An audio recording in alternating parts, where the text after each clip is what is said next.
Hawks fans, game 2 is in the books, and I have to say, Chris Tip and myself, Walter Pollard, we are here, and he is back. Yes, he is back, and we got so much more to talk about because we're going to dive into our 5 takeaways from last night's game versus the Memphis Grizzlies. The Atlanta Hawks took game 2 of the preseason. And again, we understand it's just game 2, but I feel like we saw a lot more and saw growth from game 1. But before we go any further, you know how this always goes. Let's go ahead and welcome in the show. My man Chris Tipmore is in the building, brother. What's happening with you? Hey, man, just taking off those shoes and leaving on those socks because we got them some things to get into, man. Hawks fans, take 2, a.k.a. game 2, went a little better than game 1, and we're going to get into it for you guys. And salute to each and every last one of y'all who subscribe to the channel as well. Oh, yes, definitely. We are always saluting to everybody that definitely subscribe to the channel. We hit 2,700 last week, so we definitely appreciate all of you guys for doing that. Thank you guys for, getting us there. Now, before the season starts, I did say I wanted to hit 3,500. I don't think we'll get to that, but maybe crazier things have happened. You know what I'm saying? Hey, we'll see, man, right? Chris, we still got some time. Some time. I got to ask you this question. Oh, yeah, also to the 52% that are, subscribe. Unsubscribe, we thank you. Just keep viewing us. But, Chris, the phrase, I love the take off your shoes, leave off your socks. Just real quick personal story. Dude, I was in college. I had my first place. I was loving it. You know what I'm saying? No furniture, but my carpet was laid. It looked like a football field after I vacuumed.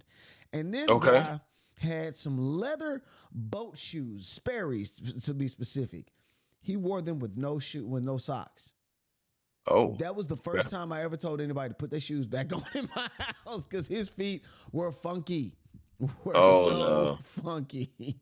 So definitely, if you take your shoes, make sure you got some socks on. In this house, yeah, that's crazy. That's wild right there. Chris, man, how do you feel about game 2? Game 2 of the preseason, really quickly before we get into these takeaways. Overall, it's still preseason. You got to think about it. This team is just getting acclimated to one another. We have some pieces that are familiar, of course, and that's great. But the new pieces are still working their way in, and we're still working on that overall camaraderie as a team. So I enjoy what I'm seeing so far. Like overall, like I'm not feeling like we're trash. We look terrible or anything. It's going to be ups and downs. Trying to work out this new roster and new Atlanta Hawks. So I'm not worried about anything, honestly, right now. Okay. And I do feel the same. I do feel the same just viewing what we just looking at what we saw last night. I think people were optimistic. As you can see behind me, my list here, I did listen to a lot of what the viewers were talking about, especially in the comments. I saw what they were pointing out. And then on top of that, just watching the game, I knew what more to look for given what I saw from game 1. So, of course, me and Chris, we do have takeaways from game 2 of the preseason. And let's go ahead and just jump right into it. Of course, the first one is, better free throw percentage. That was the number one thing everybody had to say something about in regards to the last game that they played. Right. What was it? 66% versus the Heat, whereas last night's game was what, 83%? 83.3%. I mean, we was 25 for 30, so we missed 5 free throws, but hey, it's still at the end of the day, it's better than like how it's been. Sometimes we've missed so many free throws that you just look at the free throws and you like, well, if we would have made this many free throws, the game could have possibly been different. So, that's something that we're going to be continuously working on. That's not something that you can just fix in preseason and just be like, oh, everything is well. I think that's a continuously thing that you just do all season long. You're just continuously working on free throws because, it is free. It's at the foul line, I understand. Yeah, that's what I call it. But, yeah, at the same time, whether it's on the road or at home, you still just got to make your free throws. They're important. Yeah, absolutely. I think be that these free throws I mean, I don't think there's any more to put to it. I mean, you said it correctly. They're free. It's a free throw. I think the only two players that I saw that did miss, well, not the only two, but just a couple that I know key players, not JJ, but Dyson Daniels. I think he missed one, and I know for a fact Trae Young missed two of them. He was 7 for 9. I think the key players are the ones that I feel it matters the most because they're the ones that are going to be doing their best to get to the stripe. And I think with the alternative players or the bench players, those guys are more. I'm not gonna say one's more important than the other. I was just about to say, don't do that now because all points matter. Yeah, all of them matter, but I think the key players, they definitely fight to get to the line more often. So it's definitely very important that they knock down their shots. Right. No, I agree. Yeah, for sure. Of course, ball movement. This was something I saw in the opening minutes. The ball movement in the opening minutes were phenomenal, in my opinion. I like what I saw. The unselfish ball. Let me get you squared away. The unselfish ball that I saw from the Hawks. Trae being the hot potato, if you will. I think the ball movement by the Hawks was awesome. Well, you already know Trae going to be one of those ones that's going to facilitate the offense. You know, he had 8 assists doing this thing. But I also love the fact that Keaton Wallace came in and the job that he did. He got 7 assists his own right. So, you know, he kept the offense going, kept the ball moving as well. I mean, all guys was moving the ball around. But ultimately, you want to see the Atlanta Hawks continue that ball movement because that's when the Atlanta Hawks are at its best, when they're doing things like moving the ball, keeping everybody involved, the unselfish play. You know, that's what it's about. And the Atlanta Hawks, they are right now under Quin Snyder. Last night, like I said, did better against Houston, did better last night than against Houston. But you got to think about it. Houston is one of the better powerhouse teams. They have the big things, so they and et cetera. And then, you know, they didn't even play Kevin Durant. We'll see what happens, what goes on moving forward with that. But, you know, ultimately, yeah, you enjoy the ball movement. You want to continuously see that. Again, yes, Trae Young, but that's expected. My thing is I'm more so honing in on Keaton Wallace because there's a reason why Kobe Buffkin was let go, and I believe that they're going to give Keaton that opportunity. So I want to see him maximize. I want to see him do well. I know some people, I've heard them say we only had 6 points. At the end of the day, I don't necessarily right now need him to just come off and try to have an offensive explosion or anything. I just need to see him facilitate the offense and see that he can do the job. So shout out to Keaton Wallace. Yeah, I think that point is a good one because, too, with the fact of them moving the ball, I like how other folks were moving. I am more intrigued with players moving without the ball, players being able to find their space. If they see this person has it, let me go ahead and shoot down the lane. Maybe I'll get that extra dish. And we saw that. We saw Risacher make that cut to the basket, and then KP, kicking the ball to him and him getting the contested layup, but layup nonetheless. Seeing that happening was actually pretty good, which, of course, I mean, ironically, brings us to our next point, which is team chemistry. You know, team chemistry is everything. I think the team chemistry is actually what feeds into, you know, the ball movement, the extra passes, and then, like you said, guys coming off of the bench and having production like a Keaton Wallace. Yeah, just like a Keaton Wallace. I mean, you also had Caleb Houston sighting. I mean, he dropped about 7 points, but Vit Krejci, 10 points for him. And I know he only had 4 points, but I think Luke Kennard, he's going to be more than just a shooter because he had 3 assists in his own right too. But like, he's unselfish. Like, he will give the ball up he will make the extra pass. He's not just like one of those guys that always got to have it. So I'm thinking that, you know, just him being a good teammate, shout out to him. I think he's a good acquisition. Of course, you know, no Nickeil Alexander-Walker it was playing, and I know it was no Nikola Jokic neither. I think we saw what we needed to out of out of him. Yeah, it was cool, man. It was cool. It was great seeing what he brought to the table. And again, like I've been talking about it, you've been talking about it, man. This is a great acquisition in Nikhil Alexander Walker. But just moving forward, guys, so just with that team chemistry, it's going to be times to where you're going to see those ups and downs. I believe that this team right now has the ability to go wherever they want to go. It's just all about execution and growth. And honestly, man, I'm just waiting to see it unfold, just like so you are, Walter. I really am. I'm excited about this Hawks team. I am. Oh yeah, for sure. I mean, the main draw for this video, because I said that he was back, and he's back, Mm-hmm. y'all. I Who I back? can't. Oh, he is back. Who back? I don't even think I got it up. I got it here. JJ is back. Jalen Okay, Johnson is got you. back. Yeah. The Jalen Johnson revenge tour is starting. Yes. It has begun. Jalen Johnson is back, and I mean, round of applause for this young man. Okay. Definitely. I saw in game one, and wasn't I think it was a small sample size, but I feel like it was more prominent in this last game. Jalen Johnson is back, dog. He is back, Oh, yeah. and he plays with almost like an anger, almost like he's like, I need to make sure that they know I should have been an all-star last year.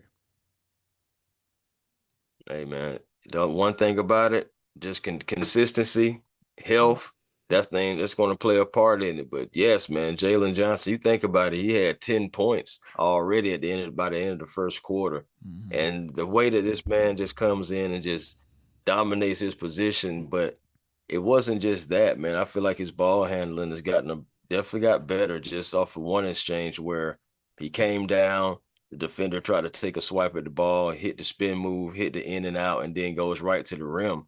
It's just those are things right there that you just see in Jalen Johnson. His game is evolving, and you want to see that. I'm happy to see that. And he ended with 20 points, 7 rebounds, with 2 assists, 2 steals, finishing on 63% shooting from the field. And also, going back to that free throw shooting, Jalen Johnson was perfect from the foul line, going 6 for 6. That's what you want to see out of your key players, going back to your point about what you were saying about free throw shooting. But Jalen Johnson, man, that is exactly what I want to see, because I had my eyes on him to see how he was moving. He's moving well as well. It's not just necessarily about the points. It's about how he's moving with the ball and without the ball. I think that's a key point. That's a key point for the whole team. That's the key point for the whole team. Yeah, it is. Everybody has, I think, I could go back to the 2021 season, because that is the number one thing that most Hawks fans can draw on. That's the most success we've had since 2015, when they won 60 plus games, 4 guys in the All-Star, all that jazz. But going back to that, we depended on one guy. There was a dependency on Trae Young, and a lot was come up about his maturity. I think when you put so much on someone so early, you can't, or I don't think you can have room to judge anybody specifically. You know what I mean? I think we got what we got out of Trae Young because of the fact that we were putting so much on him, and he had the weight of the entire city on his back, along with, being, that guy for an NBA team. Now here we are, 5 years later, or 4.5, 5 years later, whatever one you do the math. But here we are later, and now there's more of a cohesive unit around him, and he can lead by example, and he can be able to say, okay, I'm gonna make the extra pass. And somebody be like, you know what, I'm gonna make the extra pass. And it's just, I think everybody, iron sharpens iron. And like you said, I'm excited for the season just as well, because this definitely, this was a sample size of what the season should look like this upcoming season. No, absolutely.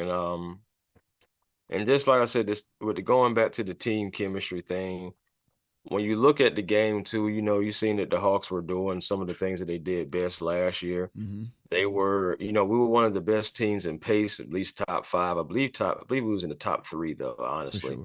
And just we were pushing the pace, something that we're going to do. That's another thing that you look at our roster. We're versatile, but we also have guys who can get it out when we need to, when we're getting on those fast breaks. Something that you seen Jalen Johnson on last night. Yep. And you seen those guys getting easy shots and quick shots. So that's what it's about too. It's not necessarily about always trying to make like the tough shots in there as well. But you've seen Zaccharie Risacher. I'm glad to see that he bounced back, because in my last video, I definitely stated that I wanted to see him bounce back, kind of calm down a little bit. See, he's still a kid. So it's just like he's only 20. So, but you can tell that he's ready to get out there. Feel like he was rushing himself a little bit. But I mean, Houston will do that to you too. They'll speed you up. But ultimately, I like the fact that, since Zach was able to bounce back, he looked really good. Looked like he's trying to find himself. He knocked down a couple open threes to start out. So I'm liking to see that. Man. That was again. I think each and every point that we made today feeds off of another, because the ball movement that we saw in the opening minutes led to, like you said, Zaccharie Risacher knocking down those 3-pointers. They went up 6-2 in the opening minutes. And granted, we get it. Basketball, there's going to be a lot of lead changes. Things are going to look different, however you shape it out. But when you look at how those first couple minutes were played, you had somebody cut to the basket, dish it out to Risacher. Risacher passes it to Trae. Trae fakes the shot, passes it to Risacher. You know what I'm saying? And Risacher knocks down a 3. Then you come back down again, and almost the same exact play was ran, but not necessarily in a different way. But again, the ball movement was what showed everybody, hey, this team has a totally different mentality going into the season. No, absolutely. Absolutely. We definitely have. I mean, the thing about it is that's why you make the moves in the off season. Absolutely. So you can have a change. So things can get better for your team. So this is, it's just a sample size. It's preseason. Still working out the kinks, making sure everything is right and tight for the regular season, because we got Toronto coming in about 10 days or so, about 10, 11 days now. So, and I think we have another game coming up tomorrow, correct? Yes, we were playing the Miami Heat. Got the Miami boys coming on down here. So it's going to be our first home game, because, of course, the first 2 was on the road, and one of 2 home games, because right after Miami, our last home game will be against Houston. We will see if we see Kevin Durant, see if we'll see any of those guys from last time. See if we'll see CC again, because they gave him some burn out there against us. So. And maybe we could see some. I think, again, we saw development from game 1 to game 2. I think we can see more development from game 2 to game 3, and then to finalize that is game 4 of the preseason when they take on Houston. Yeah, exactly. You want to see growth. You want to see some progression. That's the word I was looking for. I feel like we even got our team chemistry going. You know what I'm saying? Hey, man, we're working on it, man. Got to get that cohesion. Right. That's my man, Chris Tipmore. My name is Walter Pollard. Listen, if you guys have comments, definitely let us know in the comment section how you feel about last night's game. What are your takeaways from last night? I should have said this in the beginning, but hey, if you made it this far in the video, let us know your takeaways from last night's game and what you expect to see going forward. And anything that could have been better from that particular game, too, we definitely don't mind that, because, we can always improve. Yeah, we definitely can. I think that nothing's set in stone, but with a weak East, man, let's take it, Doc. Let's do it. And stay away from the injury bug, okay? I know the weather's changing. Y'all stay away from the injury bug. You feel me? Please. That's Chris Tipmore. My name is Walter Pollard. This is Atlanta Hawks Digest. Like usual, baby. We signing out. Peace.